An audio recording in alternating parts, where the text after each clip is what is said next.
For those whom ventured into the great lands of our venerated kingdom of Merinia, to be unknowing of the local governments and the civil law in which dictates our actions and the regards we owe people can be endlessly intimidating. Despite this, things are not quite as dire as they seem, reader. The court of Merinia is arranged in what many would deem to be a simple system, lacking in the endless trivialities of the stiffer nations on this continent. To be simply said, the most influence and power rests latent in the capital, Mercasia, at the hands of the monarch and their handmaids. Following the monarch, there are three great houses of Mercasia, the Mercadante, the Agresta, and the Santeri, of whom have the most influence over the Council of Lords. Families whose lineages predate the kingdom itself and protested and rebelled against the empire, sharing the truth with the people of Mireniya.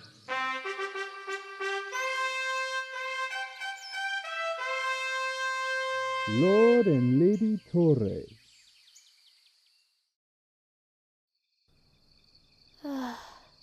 This book is way too long-winded. But still... You've got to be careful tomorrow, Minta. I mean it. The first day of court is a big deal. You don't want to make a fool of yourself. If even Keira is serious about this, I best be too. Rules of address follow a very simple schematic. The monarch is formally titled Queen or King, and referred to as Your Majesty or My Sovereign, commonly amongst the people. They are owed the highest respects in Merenia. Noble ladies are addressed by the Lady, and noblemen are addressed by Lord. Nobility is usually granted to family clans in which they own large spans of land. Each family clan tends to be led by a head. To address a clan head, they are known as venerable lords or ladies. Male and female knights are known as Dame and Sir, respectively. The lineages of Merenia have been presumed by outsiders to be purely matriarchal, but the truth of this fact is that it is merely so by the hands of fate. Claims to the throne are merit-based and decided by lineage. Despite this, amongst individual houses, the succession of heads is decided from within, solely by the current head. Each house has their own interesting and historic properties. The Venerable Lady Mercadante and her husband. House Mercadante. Most merchants in Merenia do their business through House Mercadante, which has served the kingdom as the economic powerhouse of the nation. They have deep ties to trading networks across the 8 kingdoms, which prevented them from claiming the throne during the Great Unrest. The Venerable Lord Santeri and his wife. House Santeri, devotion and humble piety, can be said to direct the children of House Santeri, a house in which wields great influence over the temples and places of worship to Nia and Merenia. Individuals of this house have tended to be reclusive in the past, compiling scriptures and histories of the nation. Santeri has devoted a notable amount of monetary assets and resources to the ecclesiastics, a fact that has greatly elevated their standing in Merenia. The Venerable Lady Agresta. House Agresta wields the least outward influence amongst the great houses, lacking in the monetary assets of House Mercadante and the affection of the people of House Santeri. They have kept their position and standing in society merely due to their shrewd alliances with the lesser standing village and farming lords. A spokesperson for those who have timid voices.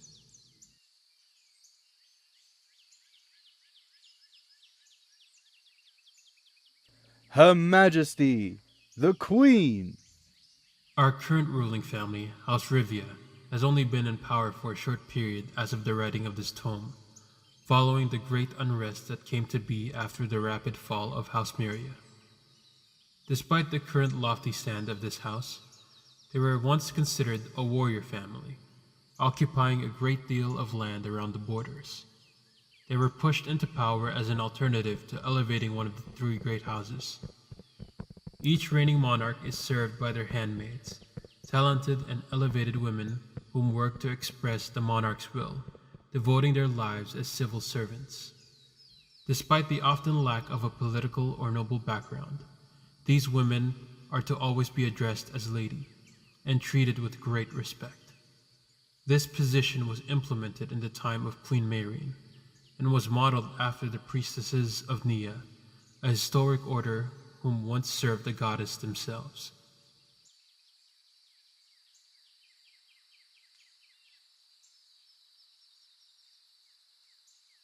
You may be seated. Oh man, everyone here is so dignified.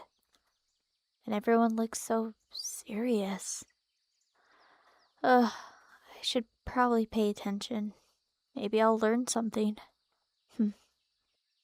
Vassals of Mireniya, you have come before me with great grievances, and it is time you rest them at the feet of the crown.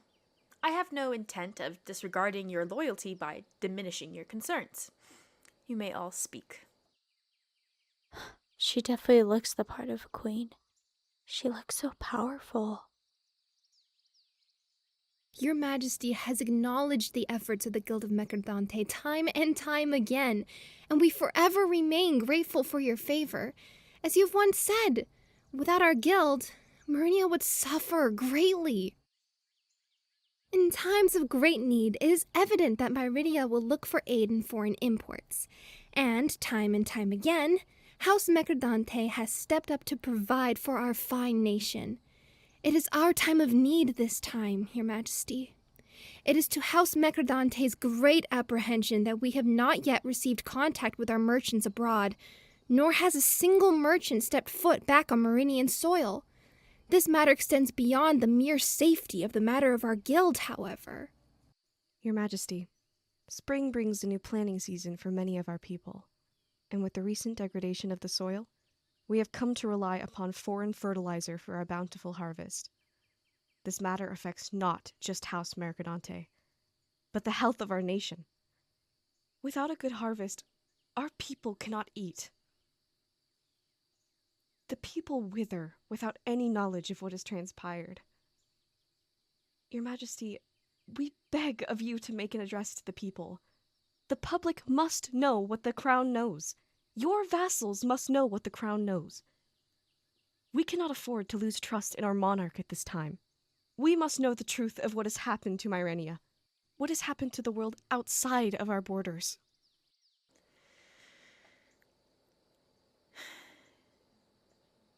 I'm afraid I do not know if that will be possible at this time. Speak, Lord Santeri. Your Majesty, might I be blunt? Ugh, he sounds slimy. Speak? With all due respect, I do not believe it possible to delay an address. Your Majesty, the people are restless. The Crown's reassurances of goodwill are doing little to mend uneasy souls, no longer appeasing those whose concerns grow by the day, and those who know not the fates of their beloved children, spouses, and parents. Even in the temple, physical altercations have had to be quelled, lest things turn to unsightly. We, your vassals, linger in the dark, with nothing to tell our people. Surely you do not intend for our houses to take on the brunt of the people's displeasure. Mind your tongue, Lord Santeri. The crown has had no such intent to make any of your houses lose such face in these uncertain times. The truth of the matter, my vassals, is that there is nothing at all to be said until the return of the Archmage. They say the world has changed without us, but what of this is true? What of our borders? Even the greatest minds in our kingdom have only half ideas of what has occurred, and there is only one soul in the kingdom who can interpret these threads beyond our mortal eyes. Do you think an incomplete address will do anything but rile those who have taken to violence or conspiracy?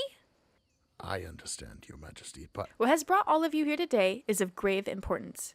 But we only have mere weeks until the Archmage returns. Surely the people can hold on until then. But what if they cannot, Your Majesty? We must make them. For the sake of Mireniya. Why not try and just temporarily raise their spirits? Serving girl, you seem to be following along well. Speak. Tell us your thoughts. Yes, you. Repeat what you just said, for me.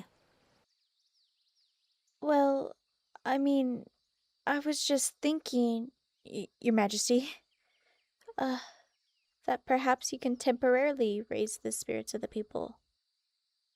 And how should we accomplish such a task? Well, I... Do not be frightened, child. You are a subject of this nation as well. I wish to hear what you have to say. You could host a festival, Your Majesty. It could celebrate the return of the Archmage.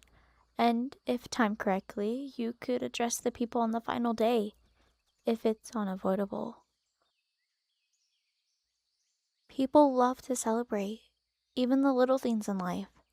And I think it could make people more tolerant if they had something to look forward to, and a sure date where they learn the truth. My, you are a bright young thing. There is one more house of note I must speak about, despite their lack of relevance in this time of peace, if merely to honor those who fought most profoundly for our goddess. House Miria, the progenitor house of this nation, headed and brought into fruition by the warrior Queen Merinia herself, remains the family clan with the most right to the throne. Their name itself being bestowed upon by the goddess, this lineage is sacred and integral to Mercadante itself. Amongst the citizens of our lands, and for all general purposes, they are considered fallen, as no true descendants or members of the bloodline have been identified. Despite this, rumors amongst the common class have been whispered in hushed tones since before House Miria was elevated to the crown. What of Princess Herarld? All subsequent investigations into her disappearance have borne no fruit, and though there have been claims from certain seedy individuals that they are her offspring, no truth has ever been found and such.